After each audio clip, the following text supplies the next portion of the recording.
అలసిన వానికి ఊరడించు మాటలు. సహోదరుడు భక్త్ సింగ్ గారి పరిచర్య నుండి సేకరించిన అనుదిన ధ్యానములు. ఆయన పరిపూర్ణతలో నుండి మనమందరము కృప వెంబడి కృపను పొందితిమి. యోహాను 1:16. యేసుక్రీస్తు ప్రభువే మనకందరికీ ఆయన కృపను గురించి అధికముగా బోధించవలెను. కృపను సత్యమును తీసుకొని వచ్చుటకే ఆయన ఈ లోకమునకు వచ్చెను.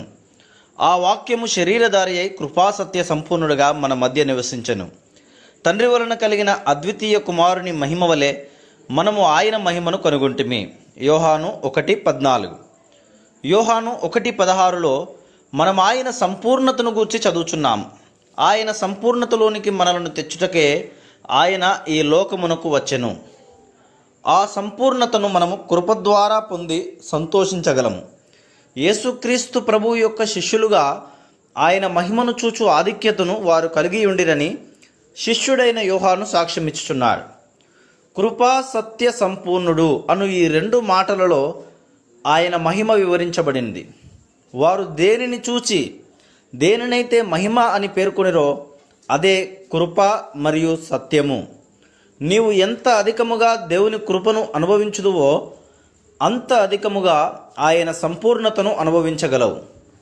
సూచనలు అద్భుతములు చూచుట ద్వారా ఆయన మహిమను అనుభవించలేము. అపోస్తలులకు దాదాపు యేసు ప్రభువు చేసిన అద్భుతములన్నిటినీ చూచు ఆధిక్యత కలిగింది. కానీ అద్భుతముల ద్వారా ఆయన సంపూర్ణ మహిమను వారు చూడలేదు. కృపాసత్య సంపూర్ణుడుగా వాక్యము శరీరధారియగుట చూచుట చేతనే వారు ఆయన మహిమను చూడగలిగిరి. దేవుని కృపను అనుభవించుటయే మనం ఆయన మహిమను చూచుటకు సహాయపడును. అపోస్తలుడైన పౌలు దేవుని కృపను గూర్చి అధికముగా తెలియజేసెను. దేవుని కృప లేకుండా అతడు మాట్లాడలేడు, బోధించలేడు. అతని జీవితము బోధ అంతటిలో కృప అను పదము మరలా మరలా చెప్పబడుట మనము చూచుచున్నాము. ఎఫెసీ 2:8లో కృపచేతనే మనము రక్షింపబడి ఉన్నాము అని చెప్పుచున్నాడు. రక్షణ విషయంలో మానవునికి భాగము కొంచెమైనను లేదు. అది దేవుని ద్వారానే మనకు అనుగ్రహించబడింది. అది కేవలం దేవుని వరమే. పౌలు నేనేమై ఉన్నానో అది దేవుని కృప వలననే అయ్యున్నాను అని 1 కొరింథీ 15:10లో చెప్పుచున్నాడు. ఇతరులు అతని విద్య, నాగరికత తదితర అర్హతలను బట్టి అతడు గొప్ప అపోస్తలుడయ్యనని చెప్పవచ్చును. పౌలైతే తానేమై ఉన్నాడో అది కేవలం దేవుని కృప వలనే అని మిక్కిలి స్పష్టముగా చెప్పుచున్నాడు. ప్రతి దేవుని సేవకుని విషయంలో అది సత్యము. మనమేమై ఉన్నామో అది మన విద్యార్హతలు, ఆస్తిపాస్తులు, నాగరికత, దేశీయతలను బట్టి అయ్యున్నామని మనం బుద్ధిహీనముగా తలంచుదుము. మన లోపములను మనము గ్రహించిన ఎడల మనమేమియూ కాము అని తెలుసుకుందుము. అప్పుడే మనము ఆయన సేవకులముగా ఉండి అనేక విధములుగా ఆయన సేవ చేయగలుగుదుము. అపోస్తలుడైన పౌలు 1 కొరింథీ 3:5-8 వచనములలో మనం ఏమీయూ కాదని తెలియజేయుచున్నాడు. అపోల్లో ఎవడు, పౌలెవడు? పరిచారకులు గదా.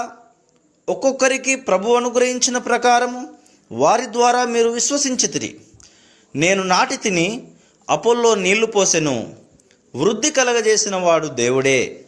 కాబట్టి వృద్ధి కలగజేయు దేవునిలోనే గాని నాటువానిలోనైనను నీళ్లు పోయువానిలోనైనను ఏమీ లేదు. నాటువాడును నీళ్లు పోయువాడును ఒకటే. ప్రతివాడు తాను చేసిన కష్టము కొలది జీతము పుచ్చుకొనును. మన గ్రుడ్డితనములో మన తలాంతులు, వరములను బట్టి అతిశయించుదుము. ఎందువలననగా ప్రభువు కొరకు నేను దీనిని చేయుదునని తలంచుదుము. మనము చేయునదంతయు ఆయన కృపను బట్టియే గాని మనము సాధించిన దేనిని బట్టి కూడా ఆయన సేవ చేయలేమని దేవుని వాక్యములో మనము స్పష్టముగా చూస్తున్నాం. మనంతట మనం ఏమీ కాము. నీవు ఏ విధంగా పనిచేయుచున్నావు, ఏ విధంగా బోధించుచున్నావు అనున్నది నీ స్వంత శక్తిని బట్టి అయిన ఎడల నీ పనిలో ఫలములనేమీ చూడలేవు. అందువలనే పౌలు తన మట్టుకు తాను ఏమీ కాదని చెప్పుచున్నాడు. అతడు రాసిన ప్రతి పత్రిక కృపతో ఆరంభమై కృపతో ముగియును. అనగా అతడు మనకు తెలియజేయగోరిన ముఖ్యమైన వర్తమానం ఏమనగా దేవుని కృప.